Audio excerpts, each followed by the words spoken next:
Alors si aujourd'hui je fais cette vidéo, c'est certes pour vous parler de ma pratique, mais également illustrer avec des cas concrets, des expériences que j'ai vécues avec certains de mes patients, 3 thématiques que je rencontre énormément, qui sont la gestion des émotions, l'estime de soi et la perte de sens existentiel. Ce sont des vraies problématiques sociétales actuelles que l'on rencontre de plus en plus dans les cabinets, et j'ai choisi pour ma part de les accompagner, de les traiter et d'aider mes patients à aller vers un mieux-être durable avec certaines techniques dont je vous parlerai ensuite.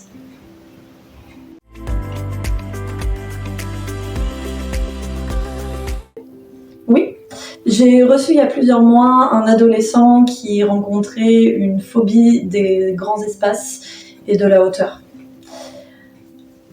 Ces phobies en fait se transformaient en anxiété généralisée, ce qui avait pour effet de créer en fait des crises d'angoisse dans des moments du quotidien, comme monter dans un immeuble, jouer tranquillement avec ses amis ou même aller en ville se balader.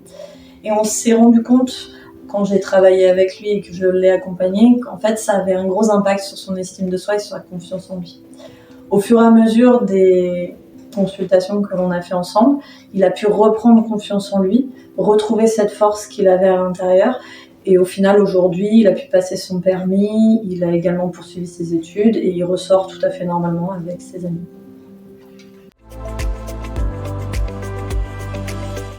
Je m'aperçois de plus en plus que mes patients qui sont confrontés aux aléas de la vie comme le deuil, la séparation ou la perte d'un emploi sont souvent démunis en fait face aux émotions difficiles que ça va créer en eux et aux questionnements profonds que ça engendre, comme qui suis-je, vers quoi j'ai envie d'aller et finalement qui je suis au plus profond de moi. Ces questions sont tout à fait légitimes, elles concernent l'être humain depuis des années et des siècles. Mais aujourd'hui, on se rend compte qu'elle est souvent associée en fait à une estime de soi fragilisée, souvent due en fait à des événements douloureux non traités. Ou alors on a affaire effectivement à une gestion des émotions qui est extrêmement difficile et là aussi souvent liée à des traumas qui n'ont pas été traités. Toutes ces situations en fait vont venir créer une vraie perte de sens intérieur avec des difficultés à trouver vers quoi on a envie d'aller. Et mon travail à moi va être de pouvoir accompagner ces personnes-là à retrouver le sens.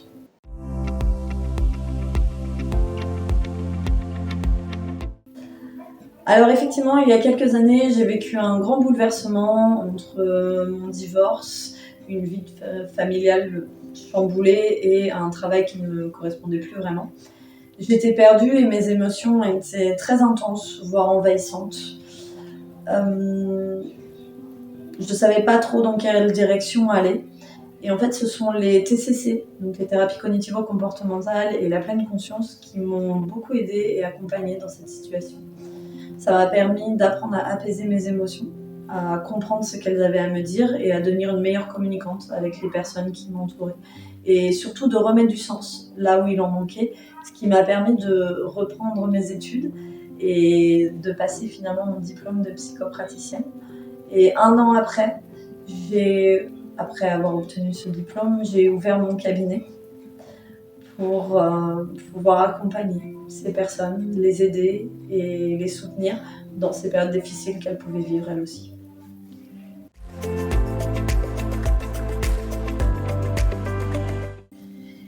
J'ai accompagné un homme qui avait vécu un deuil difficile, familial, qui était vraiment venu le questionner intérieurement. Les questions étaient de l'ordre de où est ma place, quelles sont mes priorités et qu'est-ce qui compte finalement vraiment pour moi. Son travail prenait beaucoup de place à cette époque, au point qu'il avait des difficultés à poser son téléphone quand il était chez lui ou tout simplement à déléguer certaines tâches à ses collègues. En consultation, on a pu remettre à leur juste place chacune de ses priorités. Ça lui a permis d'apprendre aussi à déléguer et à demander de l'aide à ses collègues et de pouvoir redonner aussi une vraie importance à sa famille.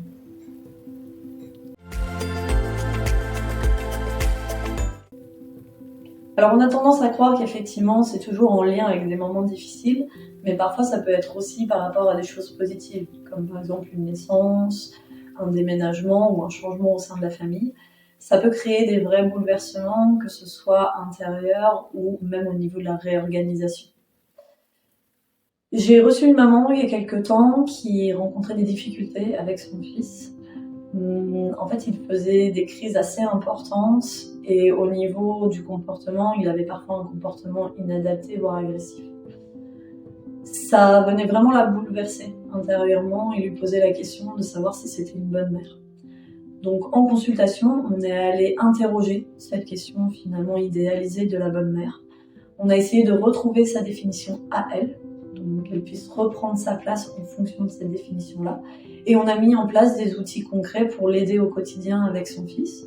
Alors, il y a encore des crises, comme dans toute parentalité, il y a toujours des moments un peu plus difficiles que d'autres, mais aujourd'hui, elle se sent alignée à sa place.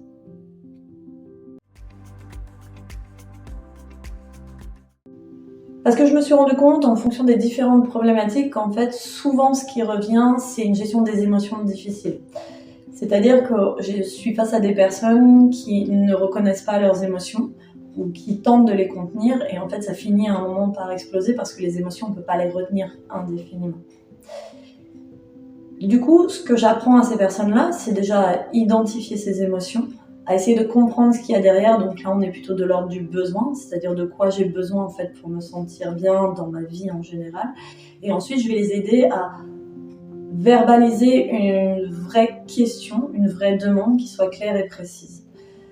Tout ce travail, en fait, permet aux personnes de reprendre le contrôle de leur vie parce que, du coup, elles sont en capacité de pouvoir vraiment verbaliser ce dont elles ont besoin, mais aussi de pouvoir poser un cadre et des limites et, du coup, de recréer des relations saines autour d'elles.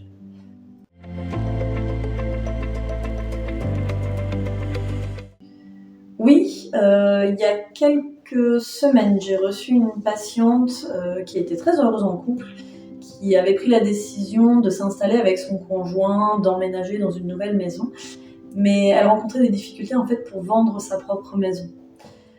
En travaillant avec elle au fil des consultations, on s'est rendu compte qu'elle avait un vrai lien particulier avec cette maison, au-delà du fait que c'était 4 murs. Pour elle, c'était une vraie symbolisation de sa reconstruction personnelle, puisqu'effectivement, pendant toute la période où elle a reconstruit sa maison, qu'elle l'a décorée, elle était aussi en train de se reconstruire psychologiquement. Et toute cette représentation, en fait, créait un blocage et l'empêchait de vendre, parce que vendre, finalement, représentait une perte, en fait, de cette nouvelle version d'elle-même qu'elle appréciait. En travaillant avec elle, pas à pas, on a réussi en fait à l'apaiser à ce niveau-là. Aujourd'hui, elle a pu vendre sa maison en étant totalement alignée avec ce choix. Elle vit avec son conjoint et du coup, elle est très heureuse. Et elle m'a dit une phrase, moi, qui m'a beaucoup touchée et que j'ai retenue, c'est finalement, ce n'est pas la maison qui m'a construite, c'est moi. Et du coup, je peux l'emmener partout avec moi.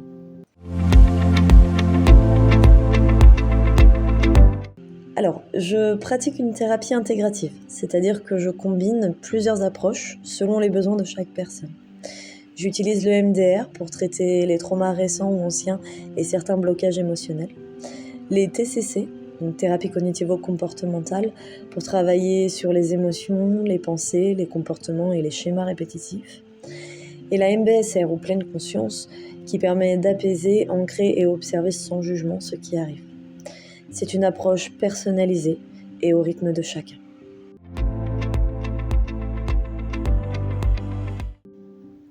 Alors je sais que ça peut faire peur. Des fois, faire le premier pas, c'est ce qu'il y a de plus difficile. Parce qu'on peut avoir peur finalement de changer du tout au tout, de devenir quelqu'un d'autre. Et je rassure souvent mes patients là-dessus, vous ne serez pas totalement différent, vous allez juste apprendre à vous connaître, vraiment. Donc si vous ressentez aujourd'hui comme une perte de sens, que vous avez l'impression de ne plus être aligné, par exemple avec vos choix ou avec les situations que vous vivez dans votre vie, si vous avez l'impression que des schémas se répètent ou que vos émotions sont trop intenses, voire qu'elles ne sont plus du tout là, ou même si vous ressentez comme un vide intérieur, eh bien moi je vous propose un appel bilan gratuit de 30 minutes où on va échanger ensemble. Donc vous allez me raconter la problématique que vous rencontrez, ce que vous vivez actuellement, et moi je vais pouvoir vous proposer un suivi vraiment personnalisé. J'ai tendance à dire à mes patients que cette décision que vous allez prendre, vous ne la regretterez jamais, parce que finalement, c'est le plus beau cadeau que vous pouvez vous faire à vous-même. Donc, si ce que je vous ai dit vous parle, si vous ressentez aujourd'hui le besoin justement de pouvoir en parler avec quelqu'un, n'hésitez pas, je serai là pour vous accueillir. Si vous le souhaitez, vous pouvez cliquer sous le lien qui est sous la vidéo pour réserver un appel. Et puis d'ici là, je vous dis à bientôt et prenez soin de vous.